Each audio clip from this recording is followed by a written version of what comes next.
Hi everyone, my name's Shelby and you're watching Read and Find Out. There's a fly! Sorry. Hi everyone, my name's Shelby and you're watching Read and Find Out. I have my coffee today because for some reason I'm really tired. So today I wanted to do another book review and it's going to be on Daring Greatly, How the Courage to be Vulnerable Transforms the Way We Live, Love, Parent, and Lead by Brene Brown. Also, side note, isn't this cover really pretty? I love the colors on it. So Brene Brown was a social worker and she has her PhD. She does research on shame and vulnerability. Daring Greatly is technically self-help, more so than like a professional book for professional development. However, I would definitely recommend it for mental health professionals as well. I think this book could really help inform mental health practice as well. So even though this book is technically self-help, it integrates her research on shame and vulnerability in a way that's like really easily accessible and understandable for the general public, and I think that's great. It targets parents and leaders, particularly in organizations, schools, communities. I found it really helpful for me as a school counseling student because I'm going to be working in the education system, but I'm also going to be using mental health work because I'm also going to be licensed as a mental health counselor. So this review is going to be a little bit different than the format I generally plan on using for reviews because it's nonfiction.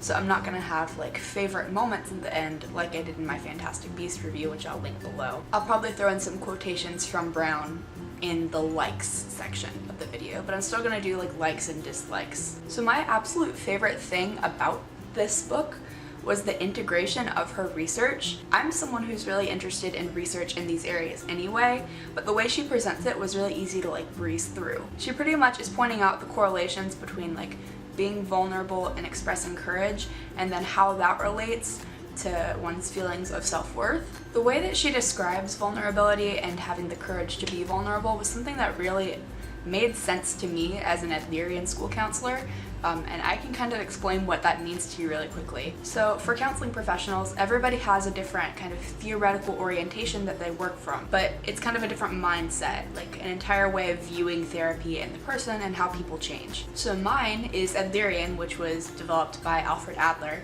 so it was named after him.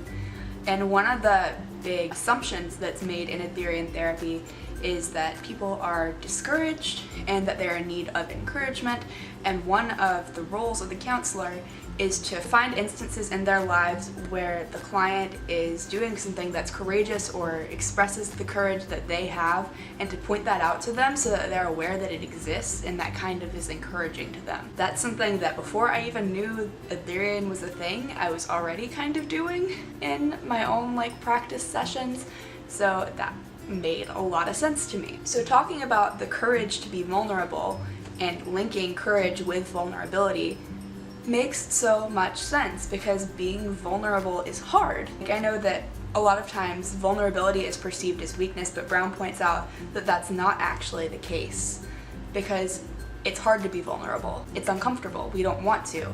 So when you are actually doing that, when you're putting yourself out there, when you're being vulnerable, BookTube's a great example. You're putting yourself out there and it's a risk. It's not easy. You could be rejected, and it takes courage to do that. So that was something that really appealed to me as an Adlerian counselor, and Brown's like reaffirmed some things that I already thought, but did it in a really easy, readable way. Some of my favorite things that she said throughout the book are as follows. So she said that courage starts with showing up and letting ourselves be seen. That's kind of like how BookTube is, or YouTube.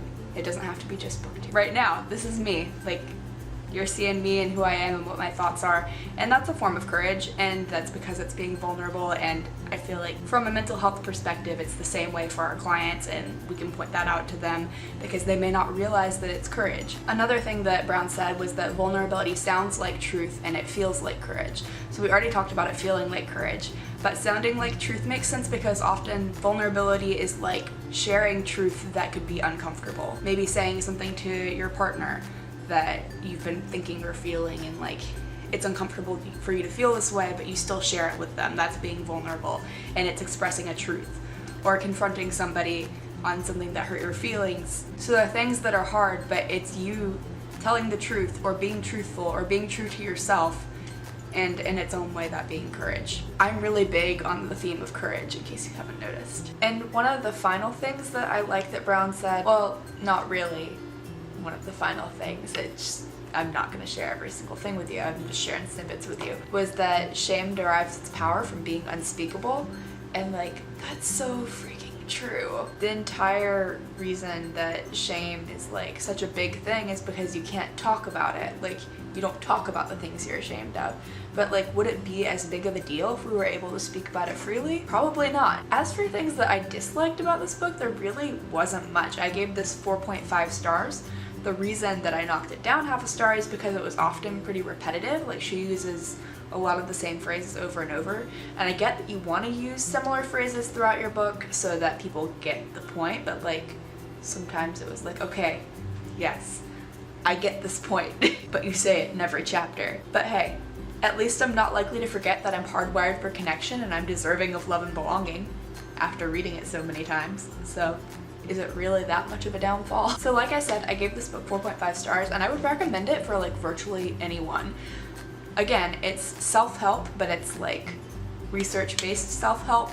Like, she has a basis for why she's saying stuff. She's not just like making it up, which is often my issue with self-help books, is I feel like they're a little too like fluffy.